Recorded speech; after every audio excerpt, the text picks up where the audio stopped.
talking to Paul Best from the Sittingbourne and Kemsley Light Railway. So Paul, when you came here last time, we discussed Amelia's trip to Preston near Canterbury. Is the engine back now? Well, Amelia's had an interesting time. Amelia left the railway for the very first time since delivery in 2009 to go to the steam rally at Preston, and stayed there pretty much for the rest of the year, and then it attended the New Year steam up, which was good fun, running trains up and down in very cold weather. Yep. Then we had all that rain and snow and horrible weather and turned the whole place into a bit of a quagmire, so she was sort of stuck there until May, June time, and then eventually we managed to get on a low loader and come back to Kemsley Down. And no sooner were her wheels back on the railway at Kemsley Down than she was requested, if we were asked if she could go to Whipsnade, to the Great Whipsnade Railway in Bedfordshire for their 40th anniversary celebrations. So shortly after that, the low loader returned and picked her up and took her for a bit of a drive. So that was the first time she'd left Kent in about 80 odd years, and spent a few weeks over at Whipsnade, going around their railway, scaring the wallabies and the elephants. Yep. Which was absolutely great. I went over and saw her running. It was just amazing, and it was a reunion as well, because she was reunited with sister engines Excelsior and Superior, so we had 3 Bowalters engines running together. She's since come back to Kemsley Down, and a couple of weeks ago worked the first steam train over the line for almost 2 years, Right. Which was a works train, and it was just so nice to see a steam train again. It must have been nice to see it go. Yeah, it was lovely. Paul, how have you been preparing to reopen?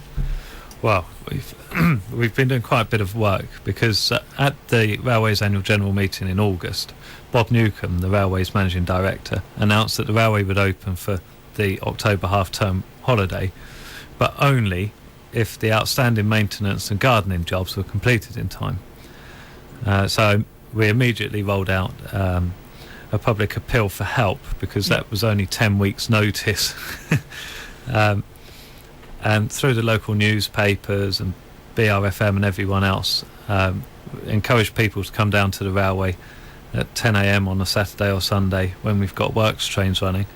And the response has been fantastic. And we've had over 20 members every Saturday and Sunday that we've been open. Oh, it is good. Which has been really good. So many members of the public came down just to try and help out, and then decided to become fully fledged railway members, and it's been brilliant. And a couple of weekends ago, the editorial team of Steam Railway magazine and some of its readers came down to help clear the station area at Milton Regis Asda halt, because that's going to be the southern terminus of the line, and just blitzed the place. It's just as it was sort of 10 years ago when it closed, so it's just amazing the difference it's made. So we've now got the station ready at Milton Regis Asda halt. The line side has been cleared right back, so you shouldn't get poked in the eye by a passing bush, and Kemsley Down just looks spectacular again. So it's been really good, and I'd like to thank everybody who's been down there every week for the last 10 weeks sorting that out, because you've done a smashing job. Paul, what are the arrangements for the reopening? Well, Daniel, we're not going to be reopening from Sittingbourne Viaduct this year, because the viaduct itself needs the deferred maintenance that was scheduled for 2008, that winter. So we're going to get on with that and do that this winter. So Milton Regis Asda halt will be the southern terminus.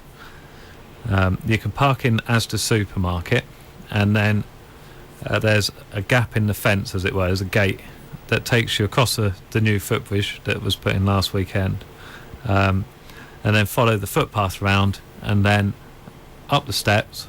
When you get to the top of the steps, you'll be able to see the ticket office coach on the right, which is actually the bar car in disguise, and then you follow the path round to the original Milton Regis station from when the viaduct was closed last time. So we're reusing the old 1990s station. We're using the later 1990s platform for the ticket office, and it's going to be a bit similar to probably 40 years ago when the railway first started up. It's going to be a tiny bit Heath Robinson. It's not going to be our normal polished self, because we've still got a little bit more work to do, and also we're not going from Sittingbourne. So you have to be a bit prepared, I'm afraid, for sort of no waiting shelters. So if the weather's a bit wet, bring an umbrella, and if it's a bit cold, wrap up warm. Trains are going to be leaving at 1 p.m, 2 p.m, 3 p.m and 4 p.m. It's going to be £4 for an adult return and £2 for child and concessions returns. And trains are going to run on Sunday the 24th of October, then Wednesday the 27th, and then Saturday the 30th, and Sunday the 31st. And members and select VIPs will be down on this Saturday the 23rd for a special day, but that's invited guests only, I'm afraid. What differences will the passengers notice if they come along to the railway? Wow, there is so much to see. One of the first things that you may notice is the loss of the silver pipeline. That was removed earlier this year, so there's no silver pipeline between Kemsley and Sittingbourne Paper Mill. As you move towards Kemsley Down, you'll notice that there's some new fencing on the line side, which designates the entrance to Church Marshes Country Park, which is now beginning to take shape. So as we go down, you'll see bits of Country Park being built. Then we come across Sittingbourne Northern Relief Road, which is being constructed over the railway, and we're going to have a bridge over the railway. You can see the embankments on both sides of the line, and then the bridge abutments being constructed. And for many people, this will be the first time you have actually seen anything happening to the Sittingbourne Northern Relief Road, and it's at quite an advanced stage. The foundations are in on both sides of the line, and it's starting to build up now, so it'll certainly be an eye-opener for a lot of people. And then when you get to Kemsley Down, we've still got the usual attractions, although the museum and the Garden Railway area is going to be closed because the museum's being refurbished and the Garden Railway is being replaced. So although most of the attractions will be open, I'm afraid the museum and Garden Railway won't be. And you'll notice the new green roof on the refreshment room on Footplate Cafe. You'll notice the new front to the railway shop. So there's plenty to see and plenty to do when you get there. We are talking to Paul Best from the Sittingbourne and Kemsley Light Railway here at the Monday Night Community Show this evening.